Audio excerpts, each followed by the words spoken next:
Утрото е најважниот дел од денот. Утринското кафе е првиот ритуал. Првата најава на денот кој доаѓа. Ние ви нудиме енергично и динамично будење, со актуелни теми, анализи и дебати. Утро кое ќе ве подготви за политичките, економските и културните предизвици кои ги носи времето во кое живееме. Утринско еспресо со Златев и Боцевски. Секој ден од 7:30 часот наутро на Радио Лидер и на lider.mk. Добро утро, почитувани слушатели на Радио Лидер. Сите оние кои сте на фреквенцијата во нашето прекрасно Скопје. Тоа прекрасно малку е дискутабилна категорија, но ние луѓето сме научени да се само залажуваме себе си, така што и да не е прекрасно, ќе си викаме дека е прекрасно. Лупчо, моје Скопје секогаш прекрасно. Добре, јас сум подјаснал поубава атмосфера, сум имал над мене шума, сум имал чиста вода, сум имал прекрасен воздух, така што за мене таа прекрасноќа малку е дискутабилна. За мене не е. Скопје ги има, можеби нема многу работи кои што ги имаат многу други градови во светот, но барем за мене има две работи кои што ниту еден друг град во светот нема да ги има. Првата работа е дека тука сум роден, значи мој роден град е, а второто е дека е дома. Значи, местото кое што е дома има предност пред сите други краеви на светот. Како ги коментираш ти овие напади на старите скопјани кон нас провинцијалците? Еве, дури имаше некој на Твитер скоро напишано дека и децата не требало да се запишуваат во исти класови заедно со провинцијалските деца затоа што попримале дијалект. Ти као скопјанец тука born and raised, веројатно втора генерација или трета. Па сега како се гледа, зависи. Од една страна некаде сигурен сум до шесто колено од една страна. Ама валјда од некое село, не? Не, овако. Баш од Скопје, дури еве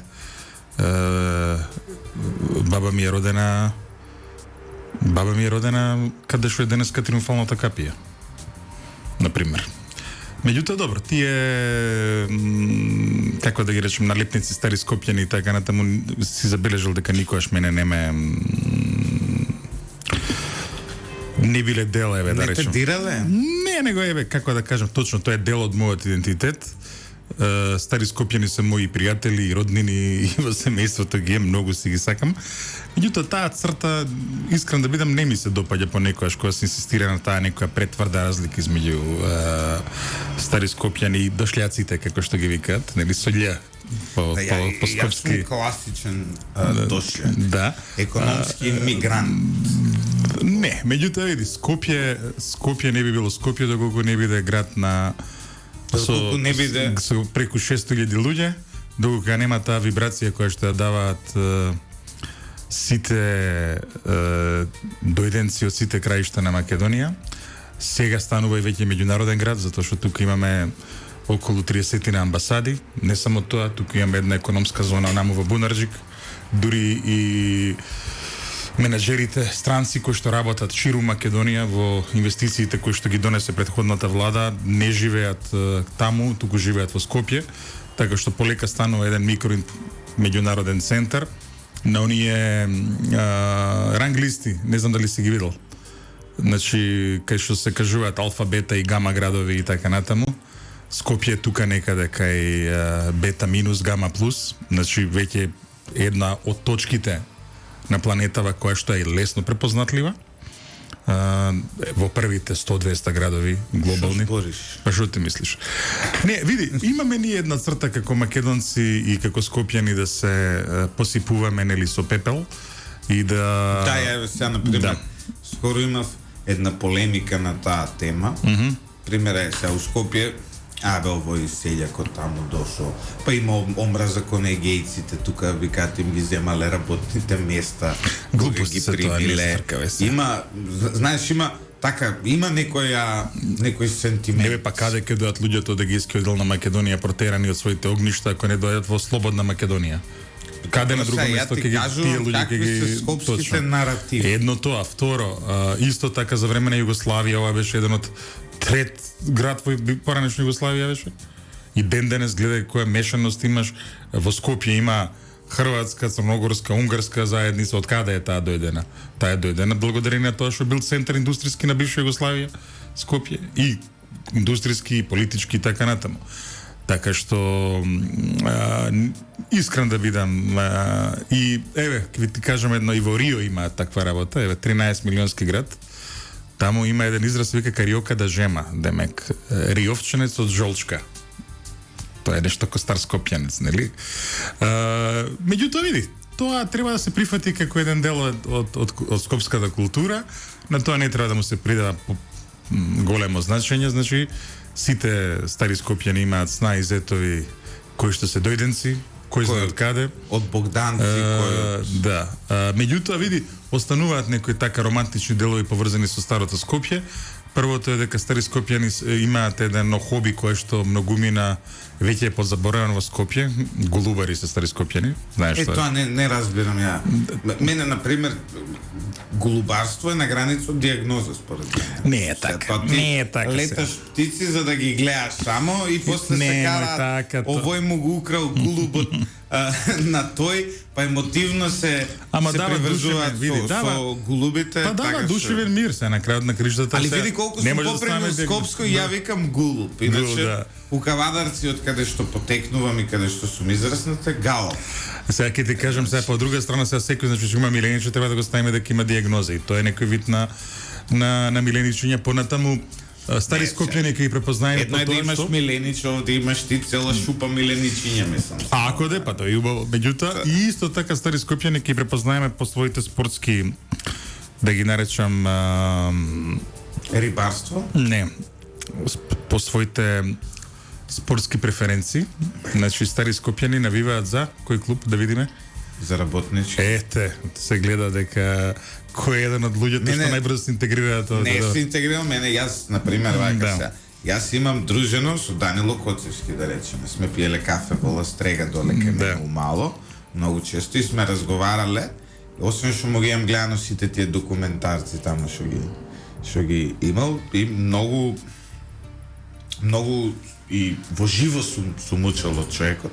Така што јас за Скопје знам многу работи кои што знаат стари скопјани, а тоа не е пошто нешто сум многу емотивно приврзан кон Скопје, туку од една единствена причина што едноставно сакам такви работи. И да не забораваме, стари скопјани беа исто така многу на времето кога постоја во Скопје уште занаетите, занаетчиството во Скопје беше еден вид на, како да наречам, една цитадела, една тврдина на старите скопјани. Тие што доаѓале од Бањани, од села, од Скопска Црна Гора, од Сопиште или од било каде, доаѓале у Скопје мотиките да си ги наточат, да си купат копачи, за да работат на нив грнци, тави, носи, така натаму, чевли, чизми. Тоа биле опинци, најчесто, така што во Скопје се кога ќе рече некој дека е опинок, тој што е од провинција, опинците најчесто се made in Скопје. Затоа што некој ги правеле. Знаеш ли, ако читаме урбана историја, нормално, како империјален центар Скопје бил мнозинско турски град. Тоа да се разбереме некаде до крајот на 19-тиот век. Знаеш ли која е прва градска наслова каде што македонците биле мнозинство и каде што македонците ја изградиле својата прва нова црква? Чаир. Стар Чаир. А црквата ја знаеш која е, Свети Ѓорѓија во Стар Чаир, не знам дали си видел. Дранговка што е закопана. Да. Сега, за жал, многу малку имаме таму дел од оригиналните, како да ги наречем, доселеници, од нивните семејства во Стар Чаир. Причината е земјотресот. Значи, после земјотресот, најголемиот дел од нив добија станови во други делови на Скопје и таму се населија луѓе исто така кои што започнаа како сиромашна работничка класа, но главно албанци од околината на Скопје и од Косово, кои што помагаа при изградбата на градот. Тоа не е ништо лошо, да се разбереме, меѓутоа само кажуваме како градот се смени со земјотресот. А пред да преидеме на тешката политика која не е тема ова утро, ми рече нешто сум ја грешил работа вчера што сум кажал дека жени го читале средовечни Тихомир Јанчовски. Значи вчера имаше еден Пред поздрав. емисија ми дојде, почитувани слушатели, одма да ви кажам, ми дојде Ивица Љут, Ифрит, вика, добро, како не ти е срам такви селјачки етикети да правиш, се мислиш дека се разбираш, вчера, вика, имаме навредени слушатели, што си кажал, дека средовечни жени го читаат. Не бе, како вика, тој е, нели, не ме брукај пред народ, нели Да. ти текнува. Си го слушал тој израз, нели? Да, да. Значи, во вчера еден мој близок пријател имал една мала непријатна епизода со дедо му, кој што има 95 години инаку. И била една инфузија во ургентниот центар во Скопје. Веројатно потресен од кралицата која му е генерација. Мајде више. И еден универзитетски професор таму овакво кога разбрал дека се дружи со мене порачал да му се пренесе на Љупчо дека тој ја чита поезијата на Тихомир Јанчовски и дека вика не може Љупчо да ми се претвара тука во Мали Несторовиќ, тоа бил коментарот. Да. Дека се разбирам. Дека во све се разбираш, дека... Не, ја. И сега, прво што, еве, морам вака пред слушателите, вака те прекорам, не ме брукај пред народ, еве ти една скопска изрека. Ја не дека те брукам пред народ, ја еве одма да му се извинам на докторот, но јас сум човек што не чита, како се вика, поезија подолго време. Така ми поминал тој поетскиот занес во животот.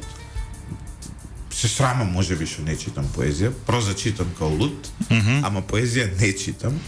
И сега види, тоа за Тихомир Јанчовски поезија, ја тоа од некое емпириско обкружувачко искуство го имам заклучено, пошто веројатно познавам прилично средовечни жени што го читаат Тихомир Јанчовски, не викам дека сум у право, не викам дека само они Ама го не еве читаат. сега, значи, Но, знаеш, само, значи, исто така... Али можеме еви докторот да го запознаеме со тие средовечни жени, па да разговараат за докторот се распрашав, среќна е женет, семеен човек е, прекрасен човек е, така што... Не од љубавни разлози, не за поетско општење да го запознаеме докторот. Меѓутоа, тоа другото што сакам да го кажам е дека, еве, прво да ги поздравам нашите верни слушатели.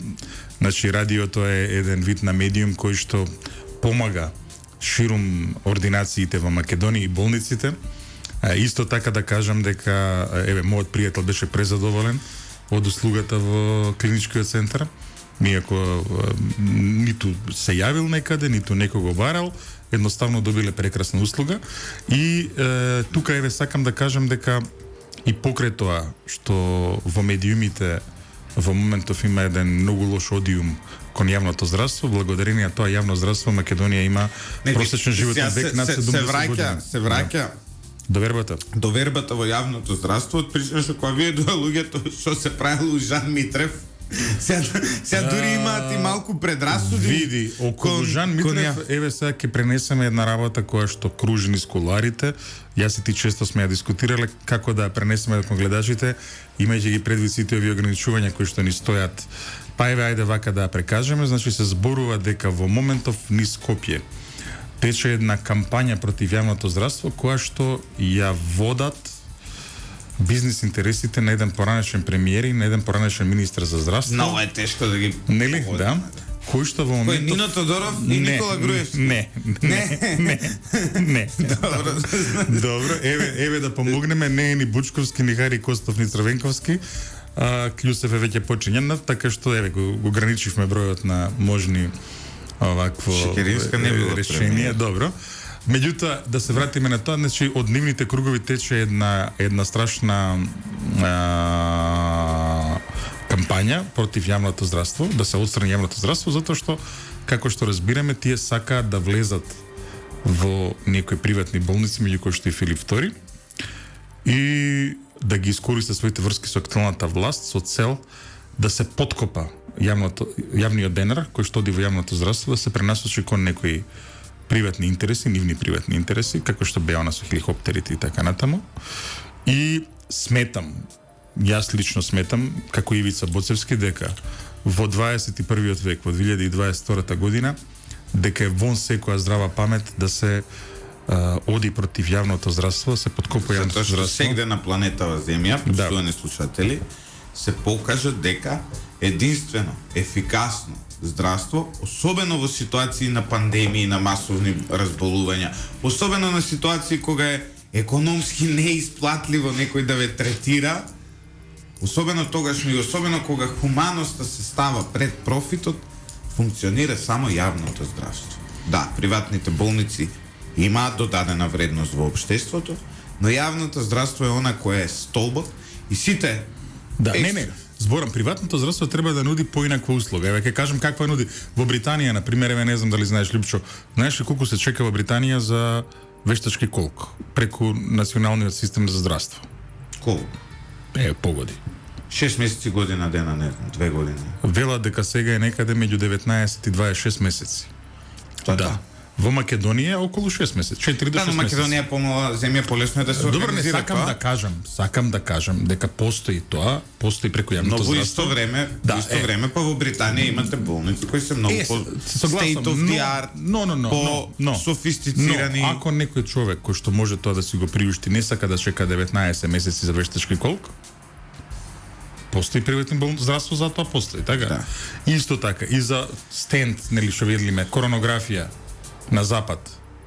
Знае да се чека исто, иако понекогаш итна процедура, тогаш итна, кога не итна, и таму се чека. Тука е суштината, таму знаат да препознаат, односно и овде знаат да препознаат, но тешко е да се реализира. Да се вратиме на темата. Да. Значи, приватното здравство постои за луѓето кои што може да си приуштат нешто, а не може да чекаат.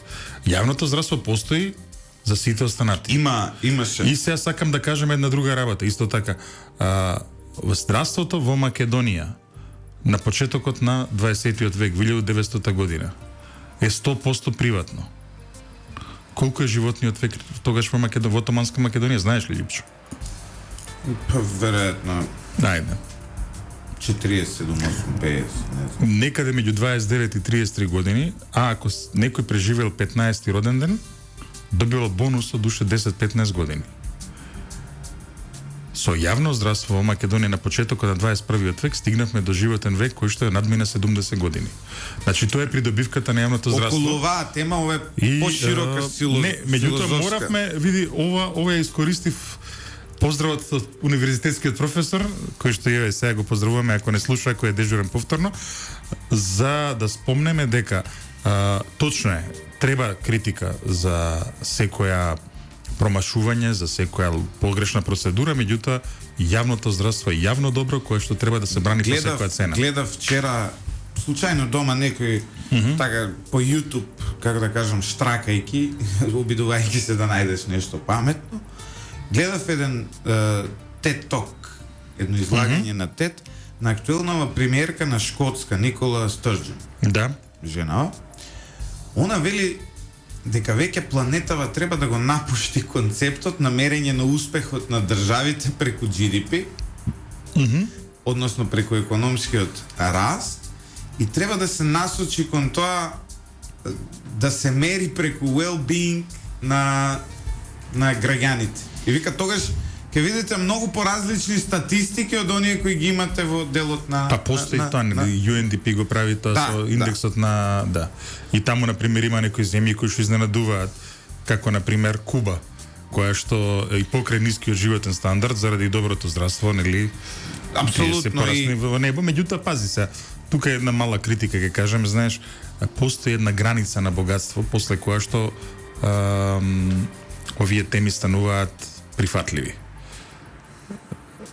Значи, сега, Македонија, мислам дека треба уште малку да поработи на GDP. На GDP, малку повеќе да поработи, за да стигнеме до ниво кога еве ќе зборуваме на теми такви, кажи ги де, за... Ивица, Значи, ова беше, да им се извиниме вака на слушателите, затоа што ние најчесто тргаме со жестока политика, еве во моментот тргнавме со една друга сега, па и тема, но мислам дека е убава не ни се одрази лошо напротив, дури одлично на гледаноста, не ни се одржи на гледаноста, само да ги подсетиме гледачите дека негде за 10 на минути во нашето студио ќе дојде Златко Перински, поранешен, баш до вчерашен, затоа што вчера беше разрешен, директор на ЈП Водовод Скопје. Вчера имавме една рекол непријатна ситуација во главниот град на нашата земја, кога директорката го разреши овој овој директор. Па човекот сакаше да одржи пресконференција, да објасни што се случило. На пресконференцијата влета и градоначалничката заедно со неколку медиуми, чудно. Интересен концепт ми е ова, знаеш?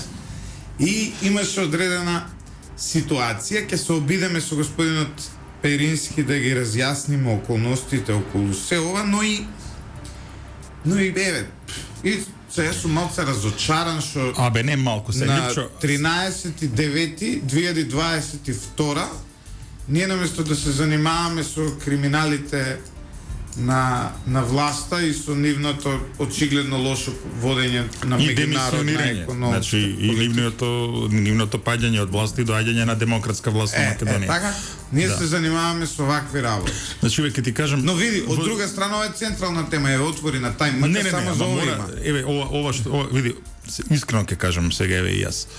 Значи, се чувствувам како што сум се чувствувал некаде 97-8 година, ти си помал, тие години веројатно ти било поинтересно фудбал со другарчињата да играш. Ќе кажам и зошто. Еве, на пример, затоа што во 96-та година Лјупчо за прв пат на избори во Србија победи опозицијата. И Милошевиќ ги украде изборите. Се креше што тоа Милошевиќ има врска со Македонија. Затоа што санкциите меѓународни кон Србија, војната во Југославија се одрази на нас. Значи ние кон Македонија патевме затоа што таму горе во Србија се случуваат глупости. И сега трошка на надеж беше не само победата на опозицијата, него фактот дека нашите колеги студенти, ја тогаш бев студент, тргнаа на протести. И си читал, нели, за тоа, предпоставам 88 дена протестираа србите, студентите во Да, Србија. нели отпор. Отпор, не, отпор беше потоа. Тоа беа студентски протест, се викаше ова. Тука изникна Чеда Јовановиќ. Да, Чедо Јовановиќ, Чедо Мирантич издигна и многу други издигна. Меѓу другото, еве, ја бев таму, држев говор 2 пати, како, некој од македонските студенти, затоа што во тоа време верувавме дека една промена во Србија ќе донесе европеизација на Србија, европеизација на Македонија, на Балканот и така натаму. И што се случи, Лјупчо? Трите партии кои што беа во Србија, не само три повеќе, кои што беа од опозицијата и кои што ја земаа власта, одеднаш се испокараа после година дена, некои тргнаа со Милошевиќ и целиот тој дух се расипа во ред. Го гледаш ова во Македонија како дежаву? Не сакам да го гледам како дежаву. Се сеќам ја колку бев натрешно разочаран во тој период, затоа што целиот оној прекрасен дух кој што се случи на тие протести, знаеш, тргнавме да го европеизираме Балканот. Тие протести се прелеаа во Софија, падна социјалистичката власт во Софија, дојда демократите во Софија. Знаеш, зачекори Бугарија кон Европа во тој момент. И Македонија сакавме да има промена конечно и тука. Тоа беше оној СДСМ на Бранко Црвенковски кој што сега делува како мислена именка во однос на ова, меѓутоа во тој момент и тие заради лекција мораше да паднат за да тргне демократизацијата на Македонија. И сега што се случува? Во лани една забегана власт, една власт која што никогаш немаше демократски капацитет, која што никогаш немаше демократски легитимитет, ја срушивме со нашиот глас. Значи, Македонија беше демократска земја до 2017 година и наметнувањето на Зоран Заев на власт. Ке читаме за тоа, ке се пишуваат докторати, ке се пишуваат книги како во Македонија беше струшена демократската власт и беше наметнат Зоран Заев да ги направи сите глупости што ги направи. И првиот чекор на разградувањето на таа власт беа локалните избори. Надежите се обединија околу коалицијата во тој момент отелотворена не само околу ВМРО ДПМН, тука бе и Алијанса на албанците, тука беше и БЕСА, тука беа и партиите како Левица, тука беше, ако сакате, и Стефчо Јакимовски и Гром, значи една цел паноптикум на избор, една цела шарена, разнобојна, убава Македонија се слеа, еден цел во победата на опозицијата. И ова што вчера се случуваше, мене ми заличе на, еве што викаш ти, на дежаву. Не ми се допадна. Кажам отворено, дека не сакам, ова е последното што требаше да се случи, да. Не е убаво, и дека... Но очигледно е дека ќе продолжи да целее овој овој Па не тлее, гори во моментот. да, ова ќе продолжи да гори. Да. Се очекуваат реакции и од едната и од другата страна во текот на деновите кои се пред нас. Но оно што можам да го кажам е дека вчера бев еден. Значи, дали ова што го зборам резонира со тебе, иако не си, еве, друга генерација си, не си прошол. Не да резонира, јас сум разочаран. Сега ќе ти кажам, ја имам малци поголема одговорност од тебе во сега као помлад во оваа ситуација. Сега ќе ти кажам искрено зошто. Ајде. Првенствено затоа што јас бев еден од првите, еден од ретките во почетокот, а потоа и во целата кампања, кој ја поддржуваше госпоѓата Даниела Арсовска. Ниту сум имал никаков интерес. Последен пат сум се видел со неа во канцеларијата овде во нашето радио, едно 7-8 месеци пред локалните избори воопшто да дојдат. Ниту во целата кампања сум комуницирал со неа, ниту претходно сум комуницирал со неа, ниту пак по кампањата сум се видел еднаш, ни била гостинка овде во радио. Лани, прехлани, не знам како беше. Сме испиле едно кафе, сум ми посочил на тоа кафе дека сметам дека како жена е добар менаџер и дека треба, нели, да размисли за влегување во политика, затоа што не треба такви луѓе. Тоа е се, а и потоа кога веќе се извадија имињата, кога се разговараше и медиумски, секако сум ја поддржал госпоѓата Арсовска. И јас ја поддржав јавно. Значи, не гледам, Кажам и зошто ја поддржав. Ја поддржав. но она што не ми се допаѓа сега, Добро. она што не ми се допаѓа сега, е самиот однос во кој, како што ти кажа, ние ga гледаме оваа ситуација да наместо сите да бидеме обединети против власта, ние се занимаваме со кулуарски муабети кои еруптираат на онакви пресконференции како оваа вчера, каде што нам влета, нели, на човеков што ќе биде денес тука и нешто се објаснуваат таму. И знаеш што е најтрагичното? Најтрагичното е што никој од новинарите што бевме таму, зборувам за овие новинари кои сме, знаеш, се гледаме цело време по настани и така натаму, не ни беше јасно што се случува, освен на оние кои беа вмешани во ситуацијата. Што сакам да кажам?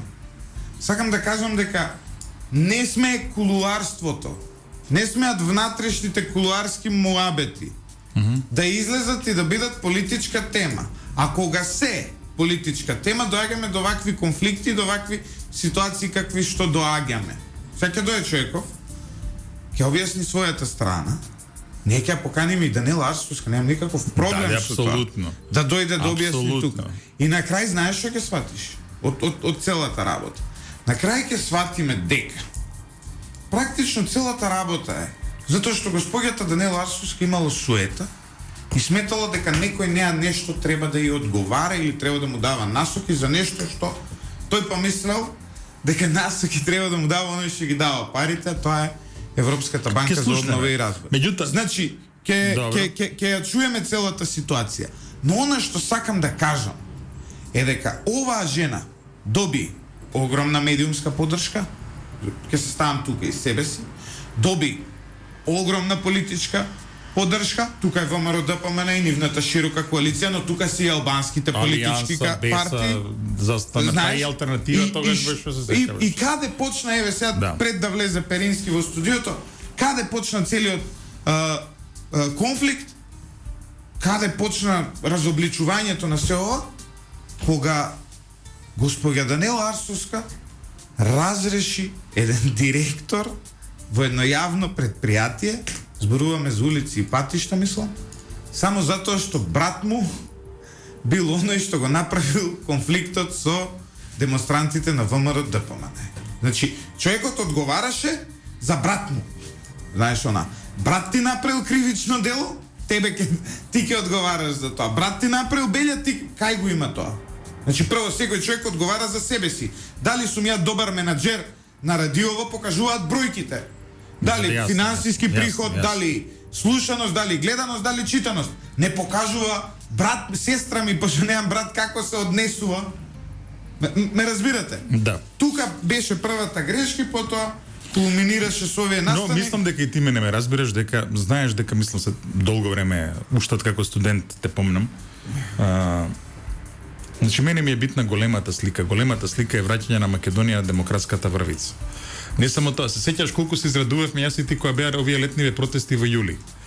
Сите актери беа пак заедно. Да. Рековме, еве шансата пак да зачекориме кај што треба да зачекориме. И сега види со што се расправаме. И пази, Не е ово. сите медиуми во државата, нормално, ние медиумите тоа чекаме. Кога гледаме нешто вакво, тоа е секојаш Ама наинтересно. не чекате, види, суштина на политиката е конфликтот, нели? Но, наместо да се занимаваме со криминалите на власта, ние се занимаваме со вакви препикувања. Режи, одиме со реклами, по кои во нашето студио влегува Златко Перински, довчерашен директор на ЈП Водовод Скопје.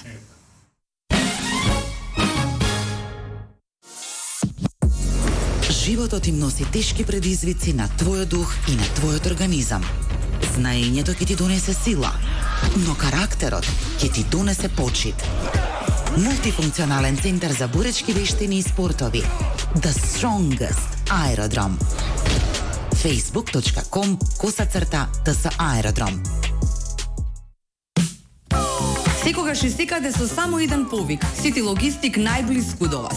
А вие добивате чист дом, канцеларија, заеднички простори, а кухниот мајстор кој се грижи за секој ваш дефект е потполно бесплатно. Не заборавајте, Сити Логистик се тука за вас. 070 250 857. Специјалистички лаборатории Спектра ММ. Лабораториски анализи по светски стандарди со најсовремена лабораториска опрема. Доверете го вашето здравје во рацете на професионалци, целосно посветени на изработка на брзи, прецизни и точни резултати. Локација Аеродром позади Тобако 2. Телефон 070 282 245.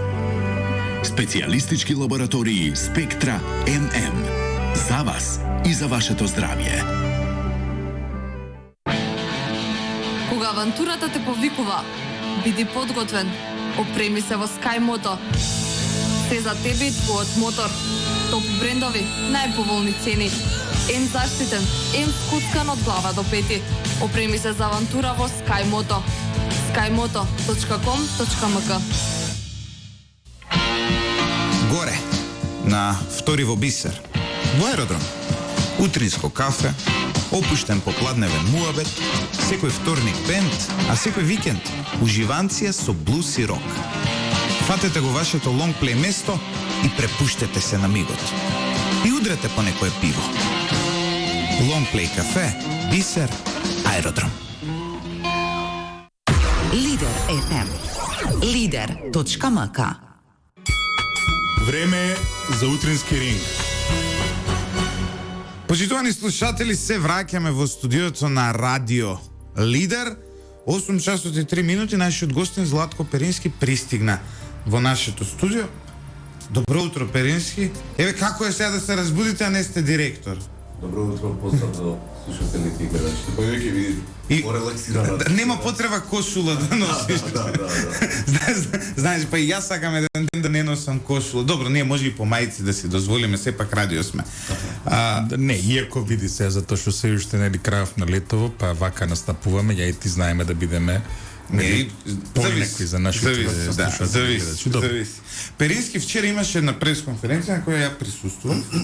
На пресконференцијата вие сакавте да ја објасните вашата страна од приказната, претходно бевте разрешен со обвинување дека сте го местеле тендерот и сте направиле кривично дело, тендерот за прочистителната станица, која се прави со пари од Европската унија. Вие сакавте да направите пресконференција, да објасните што всушност се случува, и на пресконференцијата ви влета Данела Арсовска, градоначалничката на град Скопје, и застана до вас. Ја прво мислев, овие се смирија. Има одлука дека нема да биде разрешен. И тука имаше една полемика, една дебата, вие ги кажавте вашите факти, градоначалничката кажа дека сте биле нетранспарентни. Да почнеме. Овој тендер, односно оваа прочистителна станица, е договорена од Петре Шилегов, така? Почнато е да се реализира во неговиот мандат, да. Вие доаѓате на... Иначе ова, се извинувам, ова е проект кој што се провлекува некаде од 2010-2011. Добро. каде што се преговараат финансирања, се преговараат локации, како идеја е зачната некаде 2010-2011 година. За тотални лајци, како мене. Да. Што значи таа пречистителна? Што значи пречистителната станица за Скопје? Ајде вака, само на кратко ќе ми дозволите едно интро за вчерашниот ден. Да, ајде. Затоа што беше на вистина. Да, на луѓе кои не ги познаваме работи, ние Чуден, бевме, да, не знаевме што се случува. Па и јас не знаев. Имено во саботата излегува по некои портали шпекулации дека нешто нетранспарентно се одвива во процесот на евалуационите комисии во делот на избор на изведувач. Но јас сум на некој начин опериран од такви шпекулативни мисли на некои бардови на новинарското перо во наводници, па затоа не ни реагирав, затоа што знаев како се водеше целата постапка. Не видовме ниту еден документ, да бидеме свесни, видовме само некакво описание. Сега ќе видите. Затоа сме ние, тоест јас комотен. За некаде околу 8:30, така 8:30 часот кај мене да влета во канцеларија новиот генерален секретар со решение за разрешување. И јас не спорам. И не можам ни да спорам. Јас сум веде, одлука на градоначалник е дали ќе продолжам да бидам веде или не, и јас таа одлука без разлика на мојот став према работењето на градот Скопје ќе ја почитувам каква и да е. Имав една замерка и ќе ја кажам пред во јавност за да знаат луѓето, затоа што моето решение за разрешување беше со датум 9.9, што само по себе е небулоза. Ви го дадо на 12. Ми го дадо вчера. Мојата замолница беше до шефот на кабинет, му викам суштината на решението не ти е добра, би требало да ја смениш барем за еден ден плюс, затоа што ја имам подпишано акти во име на водовод на 9. И вие не можете да ме разрешите на 9 кога актите, што ќе им правиме на актите? Ја не сум тука да ценам суштина, јас сум доен или подпиши или јас записник ќе правам. Викам прави записник, ја не подпишувам тоа што не треба да подпишам. Поминува пола час, ми јавува дека доаѓа градоначалник. Ја прво не знав кој градоначалник доаѓа, затоа што ние соработуваме со сите градоначалници. Тако е предпријатието и природата на работењето. Ми кажува дека доаѓа Даниела Арсовска. Океј. Се качува кај мене во канцеларија, повелете, викам што треба да кафенце нешто, зашто сме дојдени.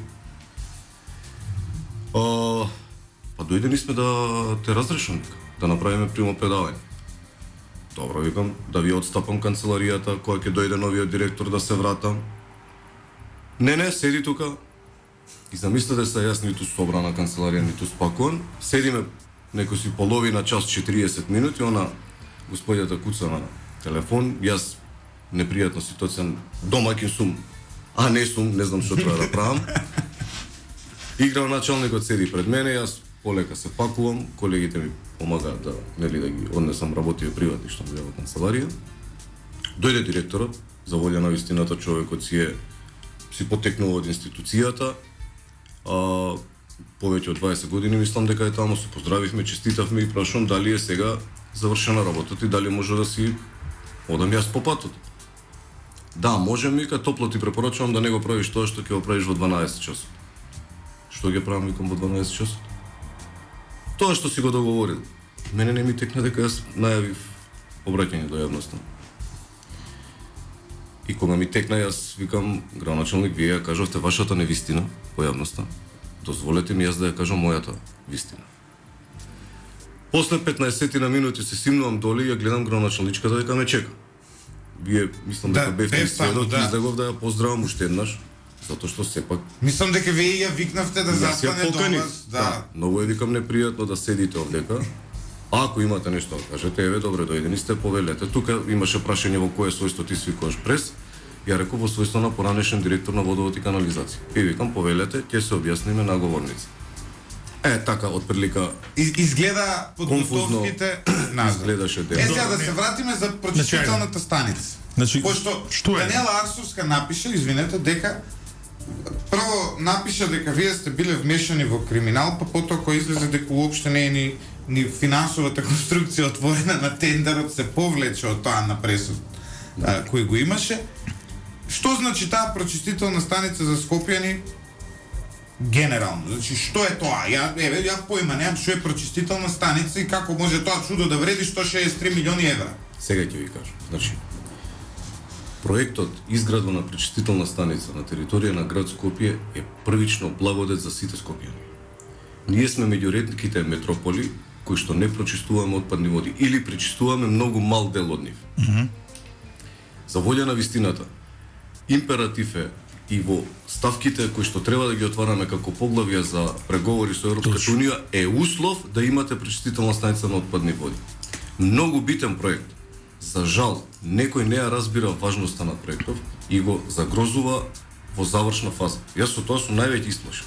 Бидејќи е навистина греота, ваков проект, капитален проект, не само за градот Скопје, вчера кажав и за државата, да пропадне, а е под ризик да пропадне, за тотални непознавање на материјата. Ќе дојдам и до тоа.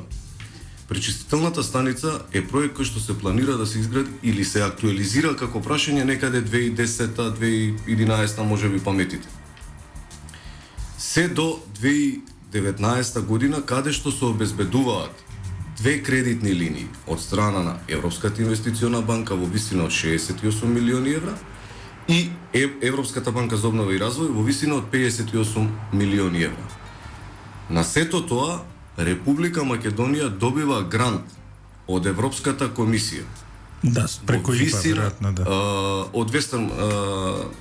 Од Европската комисија за Западен Балкан. Јасно. Во висина од 72 милиони евра. Секој ден требаше да го потпишам договорот за грант. Значи секој ден. Се надевам дека новиот директор тоа ќе го стори.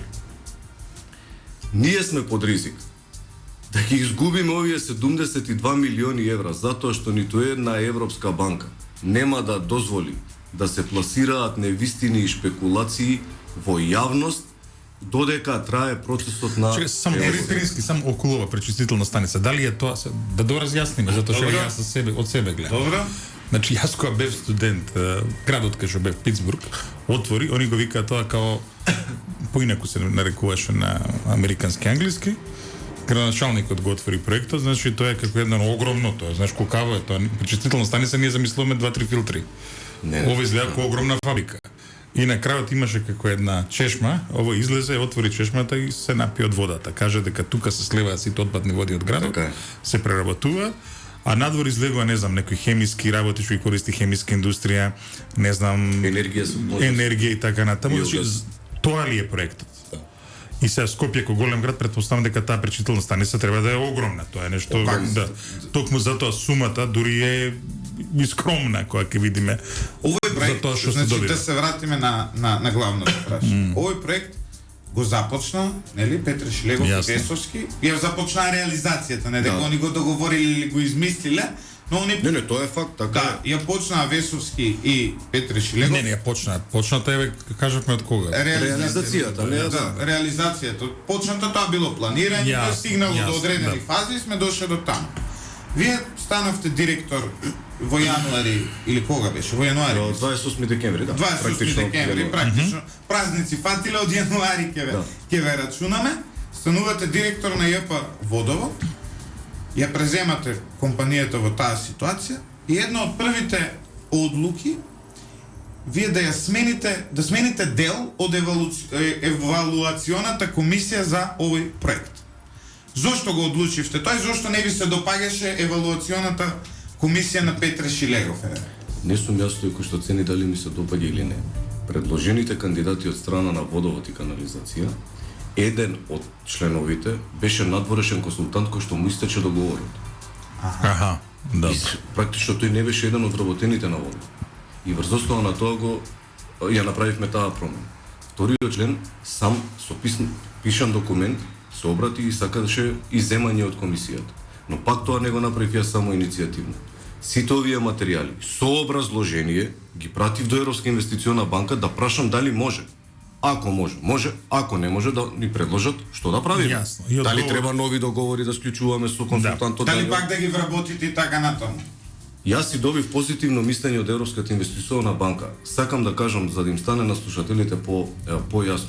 Ова се европски институции. Да, тоа се државни пари се Љупчо. Ова приватни пари. Државни пари се една и друга. Затоа и не одговорив на текстот во саботата што беше изнесен затоа што е смешан.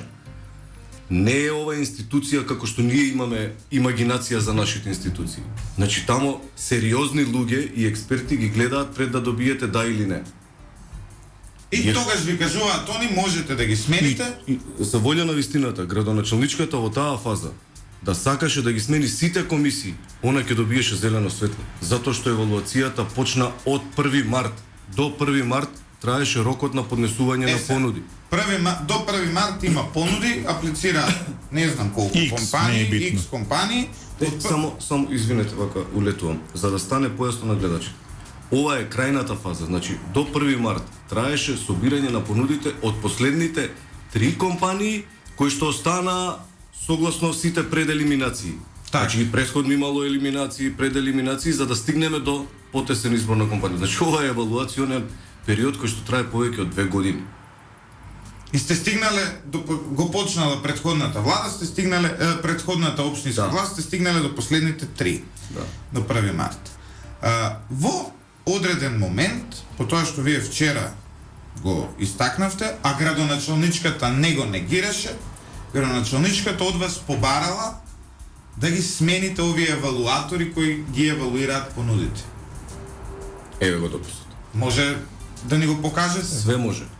Затоа што ние сме транспарентни. Не, да го Ќе објасниме. дојде време. Да го Само објасниме пред. Многу е битно да го објаснам. Да, Јасно. тоа е суштината. Евалуацијата се состои од 2 фази. И за избор на изведувач, Техничка и финансиска, и така? за избор на надзор во 2 фази. Значи, евалуацијата за избор на надзор е завршена комплетно. Што значи дека ја не можам да гостувам во емисија од кој ќе заврши. Да. Нели? По некоја логика на здрав разум. Добро. Убаво, вака пластично да Па објаснуваме. затоа се Одлично. се трудам.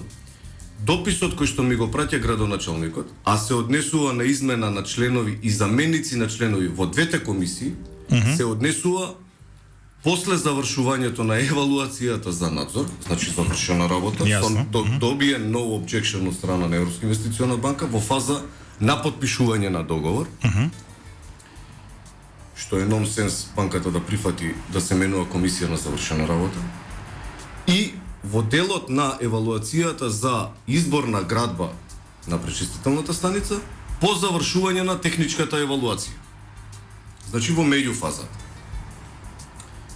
Еве го дописот. Ајде ќе одиме и чекор понатака.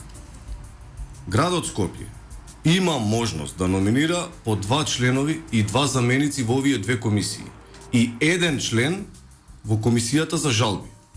Добро. Прво дописот е катастрофа напишан. Вие сте сведоци и ќе го видите. Ваков допис со подпис од градоначалник, само од градоначалник, не смее да излезе од институција. Јасно, тука треба Провери, лодо, тоа е процедура интерна во градот. Но ајде не навлагам, тоа се нивна работа. Добро. Само Да, Филипчо не си работел во институција, значи мора да има 3-4 подписи пред да Ти финалниот радио подпис. лидер е така, бе. Сакам да кажам, Да. сакам да кажам, ова е одраз на самоволие. Не е мојата работа. Но не е битно, тоа е нивно. Разрешете ги. Еве го дописот. И вели разрешете ги и ми предлага за членови на евалуациона комисија за избор на изведувач на објектот. Ми предлага во интерес на приватноста нема да ги читам имињата. 1 член и 3 заменици членови. Не може она 3 да има. Не она градот. Оно може 20 да номинира. Тоа е првата работа. Дополнително треба да напише образложение зашто тоа го прави, а јас имам обврска тоа образложение да го пратам во ЕИП. Да, вели дека И трета работа, да завршам, на местото на едниот член, она треба да ми каже на чиво место доаѓа. Јас не можам да ценам од двата неизини предложени членови кој треба да го замени овој нов член. Тоа си има протокол како тоа се прави. Но не навлагаме во техникали, ајде да не ја умориме јавноста, да не ја да збориме. рече вчера, значи да пренесеме на незината страна, дека она го побарала ова затоа што овие членови биле нетранспарентни кон неа и не и кажувале што се случува со тендерот. Сега ќе стигнеме и до тоа. Јас овој документ го преведувам на англиски, официјален јазик за комуникација и го праќам во на одобрување. Европската инвестициона банка. Европската инвестициона банка и до консултантите, кои што Се задолжени за Апсолутно, Јасно, добро. апсолутно. Техничката документација, Да. така беше, добро. преку проектната единица која што е одговорна за спроведување на проектот. Претходно тие консултанти се исто така извинува процедура Тие одобрена од Европската инвестициона банка и така натаму. Тие се присутни во Скопје, работат во просториите на водовод. Ај не може се од таму. Да, тие си се мислам компанијата дека свикаше Станте како не се лажам, си се со постапка одбрани од парите од Европската Не сте ги не избрале вие. Ние не ги бираме. Значи, повторно ќе кажам, тоа се странски консултанти, не е Добро, јасно. со активен договор можеби 2 години. Не ме држате за збор на вистина, не знам. Јасно. Добивам одговор. Значи, ова го добивам од градоначалник на 1.8. На 3 или 4. Јас се враќам од одмор, го праќам веднаш до Европска инвестициона банка на одобрување. Истиот или следниот ден, не можам да се сетам, ми стигнува мејловите од нив, кои што не можам да ги прочитам јавно, еве го на 5 августа, каде што велат дека во оваа фаза е многу симптоматично да се менува член на евалуациона комисија кога техничкиот дел од работата е завршен, со no objection, без приговор, само за да се евалуира финансовиот дел. И таксативно си наведуваат зашто. И велат, вие не можете да евалуирате финансиски дел ако не го знаете техничкиот дел, што е многу логично. Не можете да купите кола, А техничкиот дел не може да го вратите назад одново да еволуира. Не, значи сака завршена работа. јасно. Значи тоа што сака да укажете дека за нив не само што е сомнително, туку ова има шанси да го закочи целиот проект Вчера кога ова го објасни Перински, сега пак ќе ве соочам со градоначалничката. Секој ден ќе се соочам, Таа кажа дека вие сте влијаеле на Европската банка за развој. Ја реков, овој човек треба премиер да го ставиме, чим може на Европска банка да измени одлука, на вистина влијателен човек станувате, знаете. Некако тоа е влијал. Он, дека господинот Перински, како директор, влијал на Европската банка да му даде ваков одговор дека не е препорачливо да се менуваат членовите. Еве сега, ако не слуша... Не знам како влија. Еве, ако не слуша и градоначалничката, за да стане и на неа појасно, пошто навистина ми е жал кога ќе излезете пред новинари, а немате основни познавања од тоа што треба да го разложувате. Затоа што се доведува и се загрозува целиот проект. Тоа е исто како јас да објаснувам како треба пломба на зад да се стави. Не знам. Јас сум ги навел, тоест проектната единица, која што е задолжена за спроведување и реализација на проектот, ја навела банката да даде такво мислење. Значи, и банката, еве дописот од банката, и консултантите, кои што де факто беа и се стационирани во Скопје, и ЕИП и ЕБОР имаат и канцеларии тука. Кои што на дневна основа го пратат и што се случува во јавноста што е врзано за проектот. И како ние го спроведуваме. Да, не се единствени проекти што ги финансираат во Македонија. Нормално. Секако, добро. Си кажуваат дека не е добро. И јас не сум тој кој што и кажува на градоначалничката, јас не ја менувам комисијата. Туку, врз основа на мислењето на Европска инвестициона банка, врз основа на мислењето на консултантите, врз основа на допис од страна на проектната единица, еве го дописот од проектната единица, мојата задача е да направам пропратно писмо. Ова е дописот што го праќам. Значи јас правам пропратно писмо со таксативно наведени сите документи кои што и ги форвардирам на градоначалничката да ми даде насоки што да правам понатака. Моето пропратно писмо до градоначалничката е пратено, еве и датата на 10.8. Тоа е пред 20 дена. Пред еден месец. Е сега. Да. Пред 33 дена да бидеме поточни. Така. Добро да. Во овие 33 дена ви одговорили на ова писмо со инструкции градоначалничката. Токму тоа се сакав да го кажам. Во овие 33 дена прво и пишувам уште дента кога го праќам писмото да најде 5 минути да ја образложам што е суштината на документот. Немав повратен одговор, не е ни битно.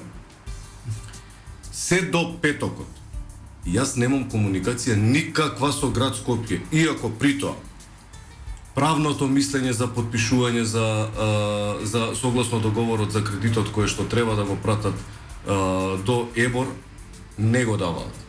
Не ќе да го подпишат. Го кочат и тоа. Интензивна комуникација и молење од страна на претседателот на проектната единица за да не се укочи работата е само за правната норма. Значи не е дека ние на техничко ниво не комуницираме со град Скопје. Не комуницираме градоначалничката и јас, затоа што не ми одговара на пораки. И не треба да ми одговара на пораки, има допис официјален, бидејќи вчера рече. А добро, да се објасниме една работа. Господине Перински, се за мене е малку чудно. Вие сте директор, добро, веде, без разлика, веде директор на јавно предпријатие во градот. Не постои барем неделен колегиум каде што градоначалничка да се речева со сите директори на... Не се право така со градот. Како вие пред колку време заедно со Арсовска излеговте и го промовиравте проектот? На 1 март беше гостин во Водово. Значи пред 3 месеци вие имавте настан и тоа 1 март е колку скоро 5 месеци. Не, ама да се разјасниме, не постои колегиум каде што сите сте заедно, градоначалничката заедно со директорите на јавни предпријатија, хоризонтална комуникација не е воспоставена. Ние имавме делумно нормална комуникација во првите неколку месеци. И тоа е друга тема, секундарна тема. Добро, не само прашувам, само затоа што времето ќе покаже како ќе се одвива. Вчера еден од аргументите и вас ве разрешуваат без да ви одговорат што да преземете понатаму. Многу е битно ова, извини повторно ве прекинувам. Многу е битно ова да се спомне. Јас на овој допис не добивам ништо повратно како информација за да знам како треба да постапам. Се до петокот. Каде што имам телефонска преписка со градоначалничката со обвинување дека правам не знам што и не знам како. Сега јас сакам да упатам и до пораки и до институциите, до органите кои што ова треба да го проверат. Дали не е симптоматично? После, вие рековте, 33 дена молба.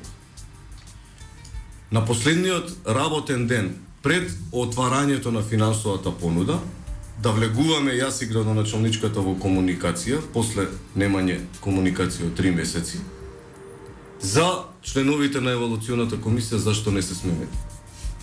Еве, по некоја логика на нештата, ако јас сум терал самоволие, а тоа ќе го докажам дека не е така, еве ги и дописите, не ли е самоволие или не ли е мотивирана градоначалничката од нешто, не знам од што тоа институциите. На еден работен ден пред отварањето на финансиските понуди, мене да ме клевети, ајде да кажеме дека ја не сум постапил по нејзиното барање и не ли е симптоматично на денот на отварање на финансовата понуда градоначалничката да ми седи во канцеларија, да ме разрешува и да не можам да си ги соберам приватните работи како што треба. Еве, чисто апел до институциите кои што се надам дека ќе се занимаваат. Нели е тоа симптоматично? А имале простор, јас ова не сум направил. Вчера требаше да ги отварате финансиските понуди во... Да. А вчера на пресконференцијата одредени луѓе ги знаеат. Веќе беше закажано и како е тоа можно, Перински?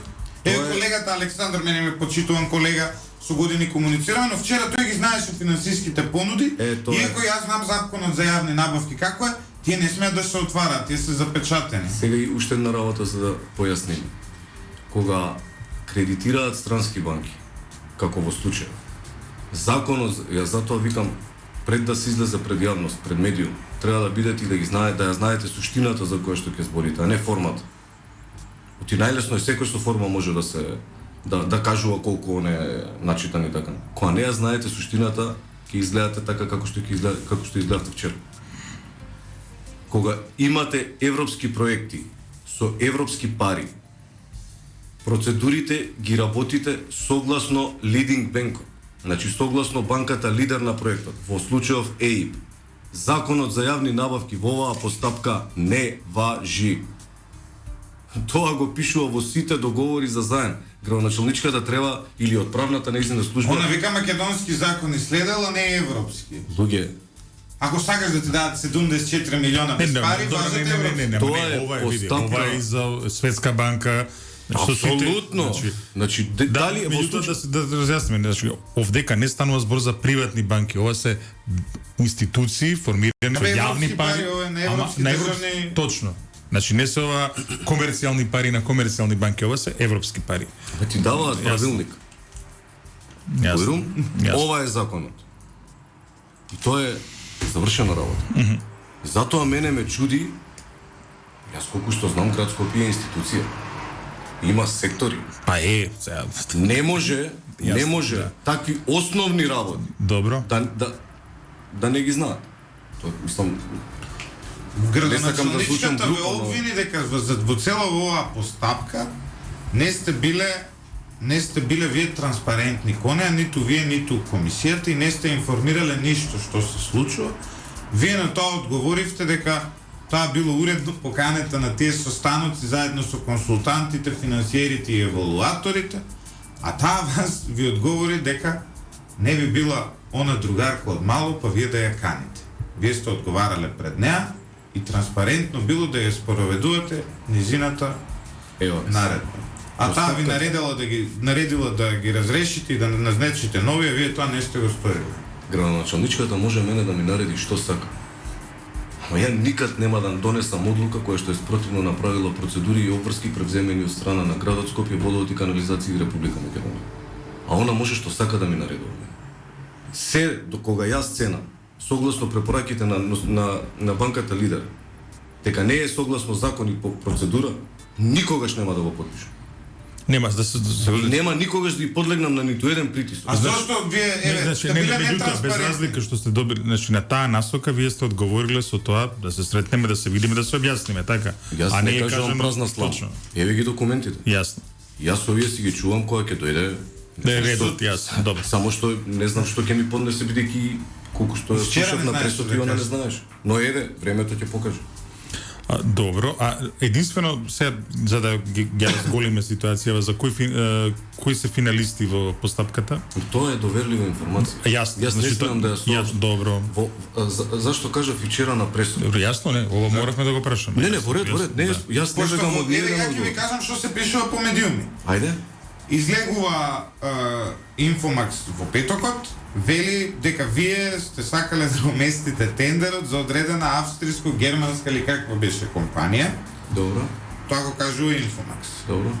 Вчера излегува Република, наш партнерски медиум, нели од иста групација на медиуми сме, кој вели дека ние ги преземавме, и мислам дека и првите ги преземавме, сега не се сеќавам убаво, велат дека Данела Арсовска работела за турска компанија која сакала да победи во оваа ситуација. Вчера на пресконференцијата колегата Александар Митовски знаеше дури за колкави цени понудиле двете компании, но дека вие сте ја одбиле едната, вие, како Златко Перински, како директор на Водовод, сте ја одбиле едната со образложение дека банкарската гаранција која ја понудила не била од банка со доволен кредитен рейтинг, а тоа не било пропишано од во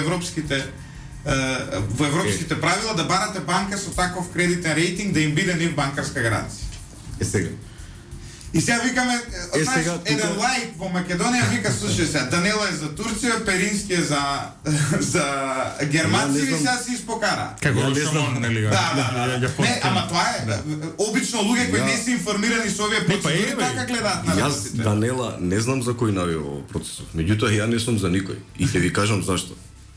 Дополнително, она што треба да го истражи јавното обвинителство е како еден новинар има информации кои што би требало да ги имаат 5 луѓе од евалуционата комисија, ЕИП и консултантите. Дури ни јас ги немам тие информации. Вие не формално правно не смеете да ги имате тие Не смеам да информации. ги имам јас. Затоа што јас до подпишување на договор, јас сум надвор од процесот. Значи вие не учествувате во овој Не тендер. учествувам. Па како правите криминал ако не учествувате? А во јас тендерот? имено тоа се трудам да го објаснам. Јас и пред пресот, кога чекавме кај мене во канцеларија да дојде новиот директор, тоа се трудев да им го објаснам на лицата што дојде од град Скопје. Значи, мојата обврска е да склучам договор како промотор, зборам се во име на Водовод, не моја како Златко Перински, да склучам договор со фирмата која што го избрала евалуционата комисија и го одобрила Европската инвестициона банка. До склучување на договор јас немам ингеренции во процесот. Овие работи не се играчки. Јас не знам дали градоначалничката, бидејќи вчера ми се пофали дека имала 2 факултети, навистина сум горд што постигнала тако академска успешност, но очигледно нема искуство со меѓународни тендери. кога ќе подпишете вие документ за доверливост со Европската инвестициона банка, вие немате можност, нити услов, нити, како да кажам, право да шерувате информации од евалуацијата, ниту со директорот на водовод, ниту со градоначалникот, ниту со премиерот, ниту председател, сите се можам да ги редам. Јас тоа се и тоа го пишува во договорите. Доверливост подразбира дека не сме се споделува ниту една информација добиена во доверба. Апсолутно. И сега што се случува? Проектната единица на неделна основа си има редовни состаноци. Чинам дека беа во четврток, ако не се лажам. Добро. Јас не учествував на тие, но на месечните состаноци бевме поканети од страна на Европската инвестициона банка. И јас и господјата Арсовска. Да присуствуваме доколку сакаме. За да ви информираат каде што е процедура. Да го следиме. На колку состаноци такви сте учествувале? Прогрес, јас не сум учествувал на ниеден, немав потреба да учествувам. Јасно. Затоа што јас во сите Ти викаш дај пари да правиме процедурите. Ама видете, мене ми е битен репортот. Јас ако имам ново objection, јас знам дека зборувате македонски, не разбира слушателите. Без приговор, ако имаш без никаква забелешка, еве да кажам, без никаква забелешка. Јасно.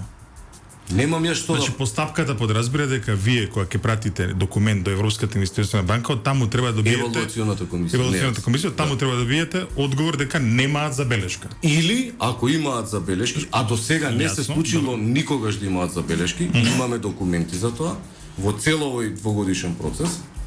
Ако случајно имаат забелешки, треба да ни кажат.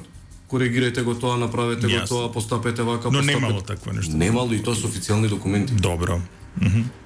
Јас тоа се трудам да им го објаснам. Сега, само градоначалничката учествувала ли на тие состаноци? Градоначалничката очигледно по вчера што слушнав не ни знае дека има покани со линкови. Сега како вие сте биле нетранспарентен, а она е канета и она вика не сум ја другарка од мало да идам на тие состаноци. Не знам ова вие другарка од мало некој имате вакви состаноци. Да ми беше мене некој, не, знаете како? Јас ја цитирам Арсовска, она вика, пошто ја бев тој што ја праша, викам добро, зашто не учествувавте на овие состаноци каде што сте биле канета и она вика ја не сум му него другарка од мало за да одам на вакви состаноци. Еве, пошто бидејќи не ми е другарка од мало, затоа јас сум пратил допис. Официјален. И согласно тоа што она ми е шеф, надреден, сум пратил порака со барање за слободен термин да ме прими за да овој допис го објаснам. Затоа што очигледно е дека видовме дека вчера не се баш толку импутирани во постапките кои што треба да ги спроведуваат. Не, може би се импутирани. Еве сега јас вака. Тоа не е работа за нас. Не, ја како човек што сум видел една плејада на наместени тендери вака. Генерално нема наместен тендер што не ми прошол низ раце во изминатите години. Можам да ви кажам дека тука знаете кај е симптоматично. Ај објасни се сега пред гледачите, значи наместен тендер ти доаѓа во раце за тоа што луѓето кои што се како не бе далеку од тоа дека ја местам тендер. Објасни се што се случува, да. Значи секогаш кога има некои прекршувања до нас стигаат информации. Зошто за да дадеме јавност, транспарентност. Сега има тендери од 30-50 денари што не можеш да се замараш. За нив, ама има и тендери од 28-30 милиони кои убаво сме ги разоткривале и сега овде е друга работа. Симптоматично во цела оваа ситуација е тоа што прво се бара промена на комисија измеѓу техничкиот и финансискиот процес. И зашто? Еве, просто прашање. Зашто не го објасни градоначалничката? Зошто бара? Пошто и тие претходните... Не пред мене, нема врска пред мене, пред институцијата не го објасни. Измеѓу двата процеси се бара промена, тоа е симптоматично, а втората симптоматика е што се ова еруптира во петокот на еден работен ден пред отварањето на финансиските понуди. Дали вчера беа отворени финансиските понуди, ние не знаеме во моментов, така? Постапката ќе се тера и без Златко Перински. Не, значи вчера биле отворени понуди. Нормално. Добро. Консултантите и Европската банка се ги закажуваат тие станци, не Златко или Данел. Добро, не, ама само кажам затоа што сепак станува збор за осетливи институции, станува збор за многу пари, претпоставам дека процесот е нарушен во моментов. Тоа е најголемиот ризик. Значи, ние со градоначалничката може да проба да пласира било какви лажни вести во јавност кои што се врзани за процесот. Но овие сензитивни работи, кои што ги изјавува новинарот кој што преска го зборев, не може да Така ги кажам, знае. нема ништо против човекот. Не, немам ни јас. Знаеш, секој Да. си има одредена страна, си зафаќа одредени Ама, станови. апсолутно. Но, прашањето е, Го доведуваат во ризик процес. он има право да го Во направи. 12 Проблем е тој што му ги дава информациите, знаеш. тука- Александар не е виновен за ништо од ова, да се Ама разбере. јас, видете. Проблем е тој што му ги дава овие информации. Само да кажам, јас не обвинив никој пред овој микрофон. Да. Јас само повикав институциите да проценат дали е сомнително на последен работен ден пред отварање на финансова понуда и на ден на отварање на финансова понуда да се случат овие работи кои што ги прави градоначалничката. За мене е симптоматично. Затоа што преписката трае повеќе од месец дена, но не сум ја тој кој што одлучувам дали тоа треба да се провери. Еве, јас јавно кажувам, мислам дека има симптоматологија овдека. Ако цени обвинителството ли, не ДКСК ли, не знам кои тоа све институции треба да го проверат, јас упатувам уште еден апел како што упатив и вчера апел да го проверат тоа.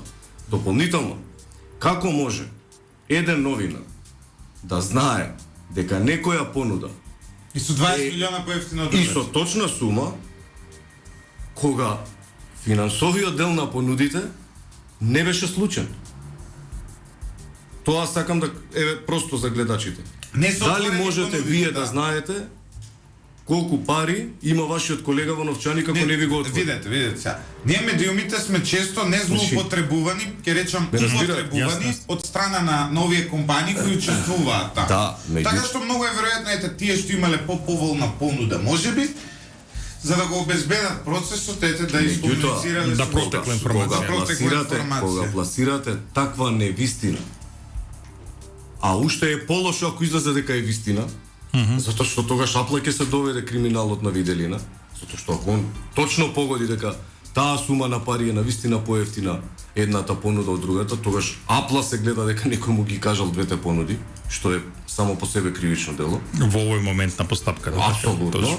апсолутно. Кога вакви информации се лиферуваат во јавност, во европските банки свети црвена лара.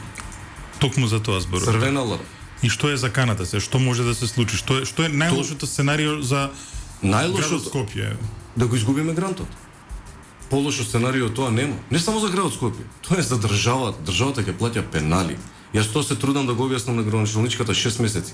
Секое одложување на ефективност на заемите од ЕБОР и од ЕИП, државата плаќа 0,5% пенали. Камата. Апсолутно. Затоа што од страна на градот Скопје во јуни месец не добивме правно мислење согласно барањето на консултантите за да склучиме договор трипартитен, моравме да го пролонгираме Тие пенали се ефективно- годишни, месечни, какви? годишни. Значи, ако е на 100 милиони, кој да 500.000 евра, така? Грубо. Не Значи- повеќе од 100 милиона. Повеќе. Кредитните линии се 68 и 58. Сметате дека Тоа се може све би пари кои што вие ги плаќате, јас Не, ги јасно, плаќам. значи, Зашто? Пошто значи, секој некој одложување- Прески сметате Апсолутно. дека може би градоначалничката се обидува таа да го намести тендерот? Не можам јас да кажам таква Лепшо работа. да не влегуваме се. Добро се, нормално, ние сме новинари, сакаме... не сум ни Да не ни- влегуваме се, како да кажам, правно подкован за јас да ценам такви работи. Но дека има симптоматологија, има. Да, само тоа што се бара промена. Зошто ми бараш? Еве, може би види дека треба би барала да отиде промена. на некој медиум и да каже зашто барав промена. Зашто новиот член треба да се замени, треба да замени некој од двајцата предложени од град Скопје. И кој? Еве, ја ако не сум транспарентен, сум разрешен. Така. И не сум повеќе директор на водовод и канализација. Процесот оди повторно. Треба она да ги даде одговорите. Она не е разрешен, она се уште да го актуелно. сочуваме интегритетот на овој процес кој што тече. Значи, членовите на оваа комисија се влечат некои од нив цели од почеток на процесот, значи цели 2 години. Да. Без разлика што има промена на власта на градско ниво, промена на директор во јавното предпријатие, луѓето остануваат исти за време на целиот процес. Она може, се извинувам, градоначалничката можеше да ги смени членовите, незините предлози, тие два предлози, Јасно. 2 члена и 2 заменици, пред да започне техничката еволуација како што го направивме ние. И тука немаш никаков приговор ниту од Европска инвестициона, ниту од консултант, затоа што во моментот започнува гледањето на понудата. Ме разбирате? Да, јасно. А во меѓуфаза, во меѓуфаза е многу симптоматично се прави. Да. И токму тоа го кажуваат дописите. Значи јас не зборам ништо на памет. Мојата нетранспарентност е само пропратното писмо кое што го форвардирам до кабинетот на градоначалник. Ова е транспарентноста или нетранспарентност. Ова е моето самоволие. Па јас какво самоволие да терам, затоа што во ситуацијата можев да се ставам меѓу чеканот и наковалната. Еден ме стиска да менувам, финансиерите кои што ги даваат парите за да се реализира проектот велат дека не е добро да се случи ова во оваа фаза. И јас ги разбирам зашто велат дека не е добро, затоа што нема забелешка ниту една на ни една постапка досега. Од кога почнува еволуција. Ја го гледам документов каде што ви кажува кој ќе биде член. За членови на еволуционата комисија за избор на изведувачот, да, нема да ги читаме имињата, на отпадни води во градот Скопје. Тука се предлагаат 4 членови. Еден член и 3 заменици членови. Ма нема 3 заменици. Колку град Скопје има право да 2 со 2 члена и 2 заменик. И имаш еден член и 3 заменици. Па јас тоа сакам да го кажам. Значи ова се основни непознавања, затоа вчера ми беше макано. Самиот предлог е нелегален. Дополнително, еве и доле во комисијата за жалби. Во комисијата за жалби нема заменици членови, само членови. Мене ми предлагаат и заменик член. Мислам, навистина остава многу прашалници во јавноста. Доколку продолжи сега процесот, тоа значи дека мислите, па може би овие се членови па и ќе се исплашат од целој овој наплив на градоначалничката, може да се влијае. Може и банките да се исплашат. И да речат, заборавам. Зашто јас да ти давам на тебе кредит од 68 милиони, 72 милиони евра грант, ти да ме плюкаш по медиуми? Не, јас, искрен сум, ако сум јас член, предпоставам дека секој што е член таму има некој свој личен интегритет, професионален интегритет. Одговорност. Јас секундата би се повлекол после на ваква епизода. Не, кажам за тебе лично. Значи се влегува во ваква работа со полна доверба, во добра волја. И после на ваква епизода ја би се повлекол. Без око да ми треба. Еве, си кажувам искрено. И сега, меѓутоа, проблемот што е, што кажуваме, значи, проблемот е Скопје да остане без пречистителна станица, што ќе биде лошо, 21 век е. Ние треба да имаме пречистителна станица во секое поголемо населено место. Треба Битола и Лукавадар. А не само тоа, во Скопје предпоставам пречистителна станица ќе значи еден друг квалитет на живот, едно друго нешто за. Еве ќе ви кажам уште една работа. Толку сме биле отворени и транспарентни во процесот. И сите институции за волја на вистината. Еве ќе потсетам, не сме од исти политички партии со министерот за финансии. Со министерот за животна средина. Ние сме имале безпрекорна соработка кога било во прашање овој проект. Значи јас од срце ги пофалувам тие луѓе. Безпрекорна соработка. Зборуваме за Фатмир Бесими и за значи цело како институција. Господинот Нуредини. Да, Нуредини, да. Ова е капитален државен проект, луѓе. Значи не е ова нешто кое што е предмет или би требало да биде нешто што е предмет на дневна политика. И на крајот од денот да бидеме искрени кон јавноста, кон гледачите, кон слушателите и кон сите, ова не е ни тендер кој може да се намести. Затоа што кога ти даваат 68 и 500 милиони евра гратис без да ги вратат, извини, 72 е гратис. Гратисот е 72. Чим ти дават 72 милиона евра гратис, сигурно нема да ти дозволат ти да си направиш комбинација со твоите компании. Не е ова ниту тендерот на Филипче, каде што земал од буџетот пари, не е ни ова некој микротендер, ова се гледа некој таму горе кој во првиот момент кој ќе се посомне во нешто ќе ти рече извини дечко немаш пари. Нема играње со, јас тоа се трудам да го објаснам цело време. Нема играње со овие работи. Значи ова го гледаат експерти многу далеку од Скопје. Многу далеку. Вие знаете за што збор. Не, јас. Еден наш редовен слушател и добар познаник кој што се разбира во овие работи, дури сега ми кажува дека не може туку така да се повлече дури ни член од комисија, вели дека при вакви проекти кои што се работени во минатото, кога побарал еден член да се повлече од здравствени причини, морале да добијат конзилијарно мислење, дека на вистина станува збор за здравствени причини. Значи, сакам да кажам, не играчка оваа работа. Ма јас токму тоа се трудам да го објаснам на обичниот слушател или гледач. Сега и ова морам да го мислам, ова се одлична забелешка која што доби во моментов. Значи станува збор, ние сме земја која што на врвица кон Европската унија и кога станува збор за проекти врзани со Европската унија, документацијата е на едно далеку повисоко ниво отколку што е документацијата во нашиот домашен правен систем. Апсолутно. И покрај тоа што нашиот домашен правен систем беше разорен со некои измени што ги направи владата на Зоран Заев за градењето да биде полесно, да. Меѓутоа тоа не се случило со европските проекти. Перински Ова е исто и предмет нели на анализа сега, на Олаф, претпоставувам. Во сите засегнати страни. Овде веќе Да. не важи законот за јавни набавки кој го либерализираше Зоран Заев за да може да се краде. Овде важат европски процедури, европски закони кои ти ги наметнува оној кој ти ги дава пари. Да, и Европската антикорупцијска Олаф, што ја спомнавме и таа го анализира. И доколку има судски процес, се судиме пред Европски суд. Јасно, значи и арбитражи, медијации. Апсолутно. Нема судење за оваа работа тука. Сега, например, ако едната компанија која е фаворизирана и ако тужи нема да ја суди Да. Ама го пишува тоа го пишува во договорите за заем. Добро.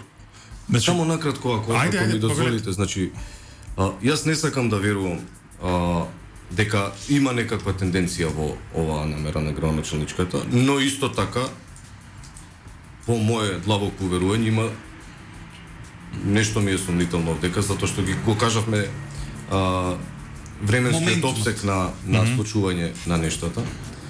Она што јас топло и препорачувам на градоначалничката е да се фати да работи и да сработи нешто.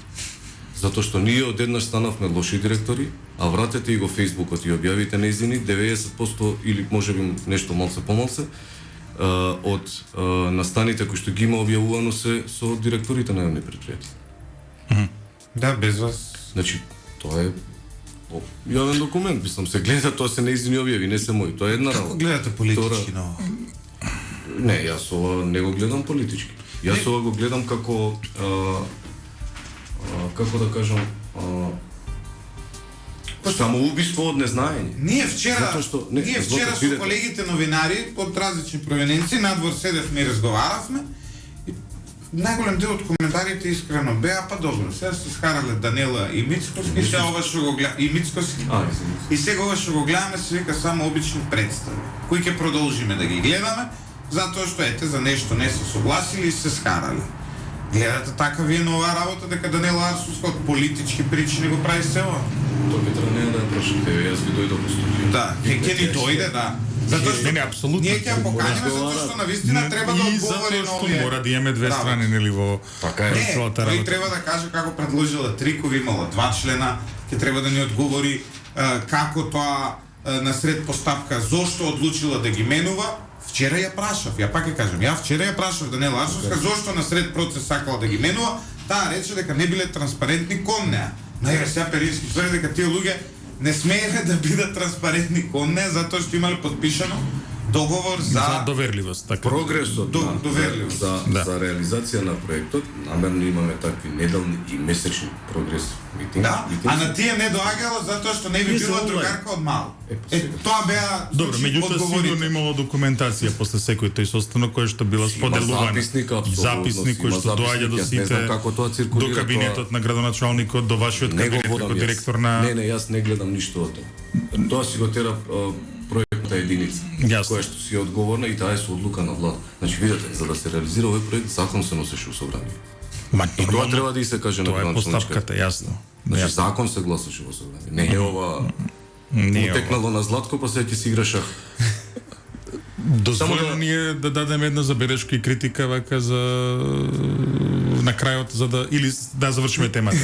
Да завршиме темата. Во оваа емисија е дозволено се што не е забрането. Многу е симптоматично и вакви теми кога се креираат од ништо, обично ги креираат луѓе кои што во отсуство на реализација на проекти бркаат магла. Јас бев спремен, кажав и на почетокот на емисијата. Ако не се согласувам или ако мојата динамика на работа не соодветствува со на градоначалничката, слободно можеше да ме повики да ми каже Златко да не правиме фама во медиумите, поднеси си оставка од приватни причини. Јас тоа ќе осторев. Немам никаква задршка во тоа, ја не сум роден директор. Но да ме правите криминалец за постапка за која што немате основни познавања. И мене ме загрижува фактот што и правниот сектор очигледно дека нема основни познавања. Ма не, таму нема подпис од правниот сектор. Може и не го прашале? Ама не, мора правен сектор да информира градоначалник и да ја каже што подпишале во договорите за заем, кои се нивните обврски, кои се нивните права. Тоа мора, ама тоа е, не знам како да кажам, нормален тек на работење во институција. Ева, ако знаеш што ми е забелешката, сега не е забелешка, туку е комплимент, мора да кажам, значи прв пат имам шанса со господинот Перински вака да разговарам во студио. И сега дозволете, ова е забелешка. Кон крајот на мандатот на минатата влада имаше една цела серија помлади носители на власт, ако можам така да кажам, кои што делувавте сите како да сте излеани од еден калап. И помалку здодевно морам да кажам, да сме го коментирале тоа често. Прв пат имаме шанса да ве запознаеме во ваков однос. Вие сте млад политичар, допро ви следи кариера. И мојата забелешка е таа, значи за да дојде во израз на полниот израз на личност.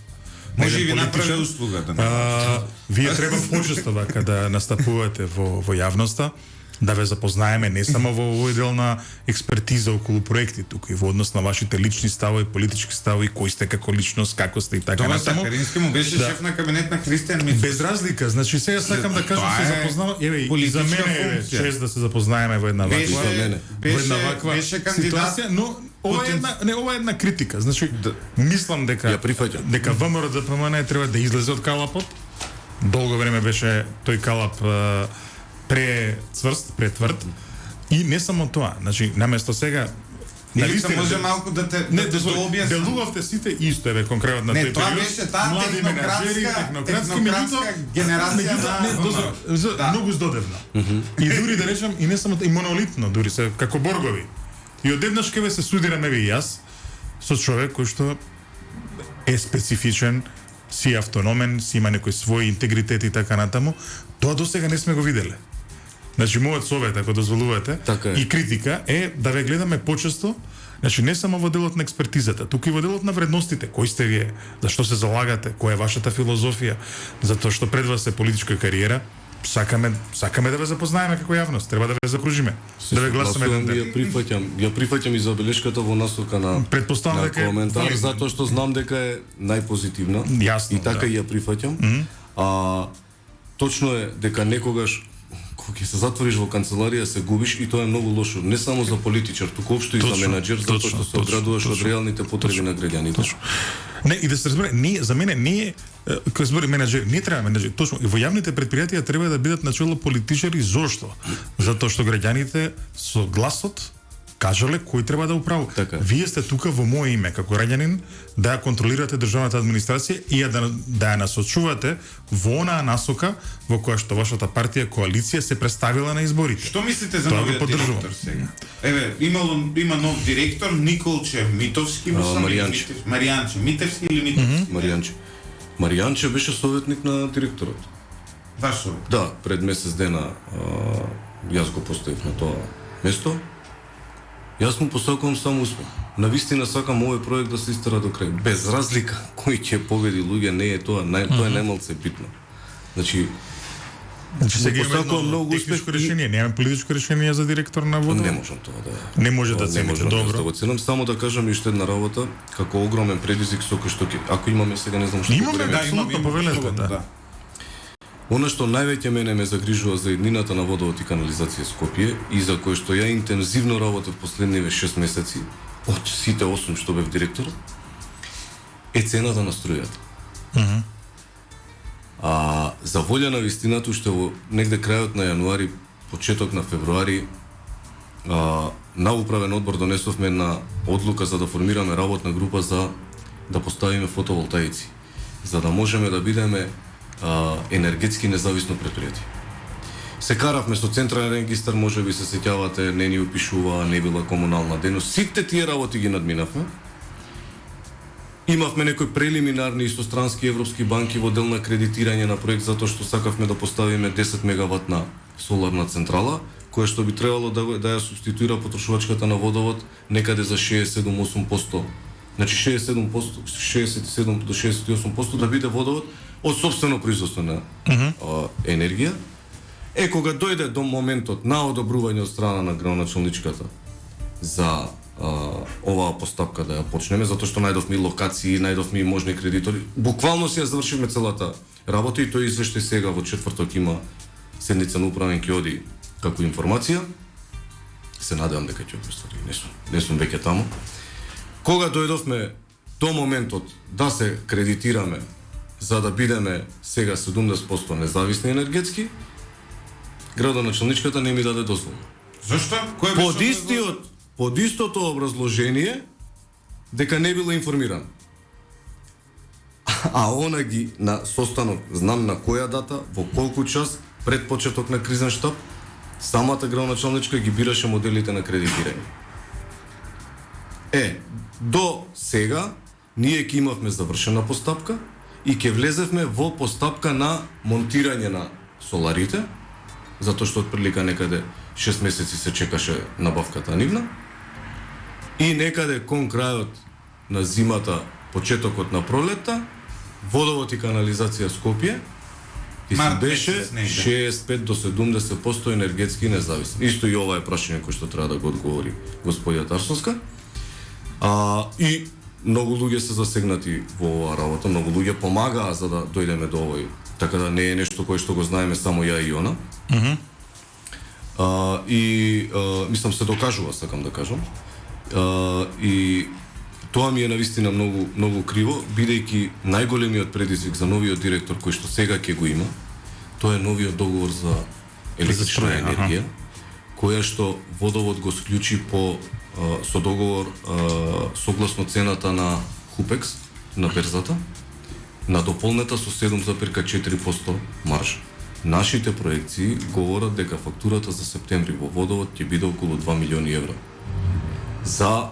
Чисто за илустрација, за цела 21 година сме платиле 2 милиона евра за електрична енергија. Само за септември. Само за септември ќе биде има уште 3 месеци годината. Договорот го склучивме на вредност од 380 милиони, кои што нема да бидат доволни за до крајот на годината, а би требало да бидат доволни за цела година. Јасно. Тоа се најголемите предизвици кои што новиот директор ги има. Јас му посакувам многу успех. Се надевам дека ќе може би па и од градот ќе му дадат помош.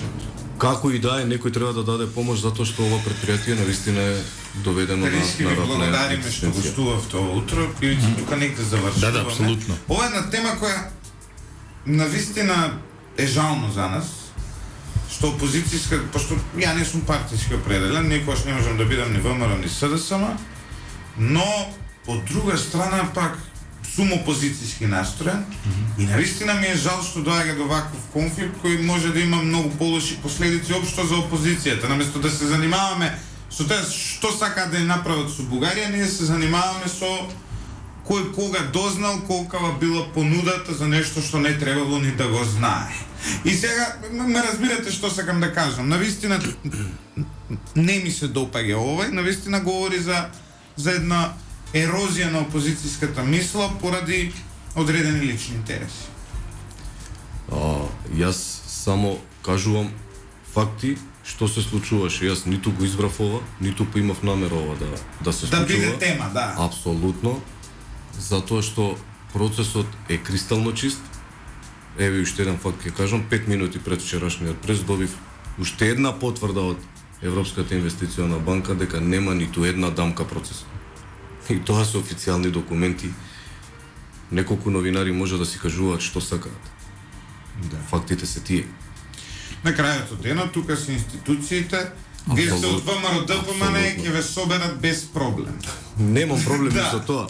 Да. Кој има проблем со мене што сум од ВМРО ДПМН, тоа е негов проблем. Ја немам проблем со тоа. Но не, доколку еве сте направиле нешто, мислам дека нема да имаат уопште проблем да ви. Добро, тие немаат проблеми ако нема направено човек нешто. Да, камоли пак опозиција. Камоли пак им ви благодарам. Фала ви на очигледно е дека процесот е чист, барем според мене документите кои ги видов.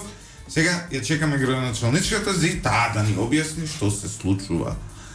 Таму ќе ни биде навистина драго да се соочиме со одредени факти и аргументи. Не ми е таа другарка од мало да ја канам, но навистина Да, денеска нашата редакција ќе се јави во кабинетот за да ја покани градоначалничката. Уредно поканета градоначалничката на град Скопје. Уредно канат институции, ние каниме доброволно, така можеме. Уредно, да. Јасно. Доброволно каниме сите. Јасно. Јас сум Љупчо Златев, главен и одговорен уредник на Радио Лидер. Денес е 13.9.22 година.